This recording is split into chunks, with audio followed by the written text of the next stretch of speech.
જય શ્રી કૃષ્ણ મિત્રો, કેમ છો? મજામાં ને? આજે આપણે એકદમ સરસ અને આપણે ખાવાની પણ મજા પડી જાય તેવો આપણે મેંગો મિલ્ક બનાવીશું. મેંગો મિલ્ક બનાવવા માટે મેં મેંગો લીધી છે. આપણે આ કેસર કેરી એકદમ સરસ ફ્રેશ આવે તે લીધી છે. આને આપણે એકદમ સ્વચ્છ પાણીએ ધોઈને આપણે આની છાલ ઉતારવાની છે. મારે આ ઓર્ગેનિક કેરી છે અને નેચરલ ઘેરે પકાવેલી છે. આ રીતના આપણે છાલ ઉતારી લેશું એકદમ સરસ. પીલા વડે પણ તમે ઉતારી શકો છો. આ રીતના છાલ ઉતારીને આપણે સરસ આ રીતના ઓરેન્જ કેરી આવે છે, પાકેલી હોય તે લેવાની છે. કાચી નથી લેવાની, તો તમારું મેંગો મિલ્ક ખાટું થશે. એટલા માટે આપણે એકદમ સરસ પાકેલ કેરી હોય તે લેવાની છે. આ રીતના અને એકદમ સરસ છાલ ઉતારી લેશું. આપણે આ કોઈ પણ ઠંડુ પીવાનું થયું હોય તો આપણે આ ઘરમાં રહેલી કેરી હોય તો ફટાફટ આપણે બની જાય છે મેંગો મિલ્ક. આ રીતના એકદમ સરસ આપણે છાલ ઉતારી લેશું. એકદમ આવી કેસરી લેવાની છે એટલે આપણે એકદમ મસ્ત બને. આપણે કોઈ પણ આપણે ગેસ્ટ આવ્યા હોય ને આ રીતના બનાવ્યું હશે તો ગેસ્ટ પણ તમારે પીતા રહી જશે. તેટલું મસ્ત આપણે મેંગો મિલ્ક બને છે. આપણે કોઈ પણ આમાં ઝાઝી સામગ્રી નથી જોતી, ન મિલ્ક પાવડર ન માવો, કોઈ વસ્તુ આપણે નહીં. ખાલી 3 વસ્તુમાં જ આપણે આ બની જશે મેંગો મિલ્ક એકદમ સરસ. અને આપણે ઘરે અત્યારે કેરી તો ઘરે હોય જ છે. આ રીતના આપણે મસ્ત છાલ ઉતારી લેશું. હવે તેને આપણે નાના નાના ટુકડા કરી લેશું. આ રીતના આપણે પેલા ઊભા ચેકા કરશું, નાની સાઈઝના કરશું. ત્યારબાદ આપણે આ રીતના નાના ટુકડા કરી લેશું.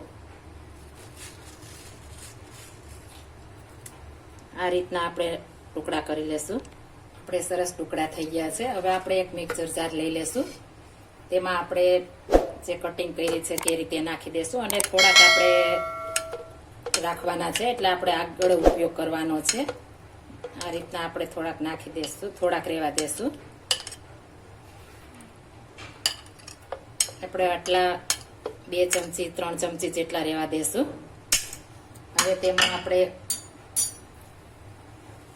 જરૂર પ્રમાણે દૂધ નાખીશું. હું 1 કપ નાખું છું, વધારે નહીં. અને ત્યારબાદ આપણે ઘરની તાજી મલાઈ હોય તે નાખીશું 1 ચમચી. આપણે દૂધ ઉપર જે જામેલી હોય તે. આપણે એકદમ ક્રીમી અને મિલ્ક પાવડર વગર બનાવવાના છીએ, એટલે આપણે થોડી મલાઈ નાખીશું. ને 1 ચમચી આપણે વેનીલા આઈસ્ક્રીમ નાખીશું. અડધી ચમચી આપણે સાકર નાખીશું. તમે ખાંડ પણ નાખી શકો છો.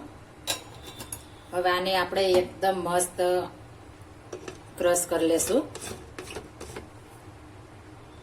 હવે આપણે મસ્ત બની ગયું છે. હવે આપણે એક ગ્લાસ લઈ લેશું. એકદમ સરસ. અને આપણે નેચરલ બનાવ્યું છે, કલર કે કોઈ વસ્તુ નાખી નથી. આપણે એકદમ નેચરલ બનાવ્યું છે, એટલા માટે આપણે થોડો આપણે કલર ઓલો થશે. ઉપરથી આપણે કેરી નાખી દેશું, જે આપણે નાના નાના ટુકડા કર્યા છે. તો આપણે આ પીશું એટલે આપણે એકદમ પીશું તો મોઢામાં આવશે તો નાના બાળકોને મોટાને બધાને મજા આવશે. એટલું મસ્ત આપણે આ બને છે. ફરી આપણે ઉપરથી કેરીને આ રીતના સજાવી દેશું, સાઈડમાં નાખીશું.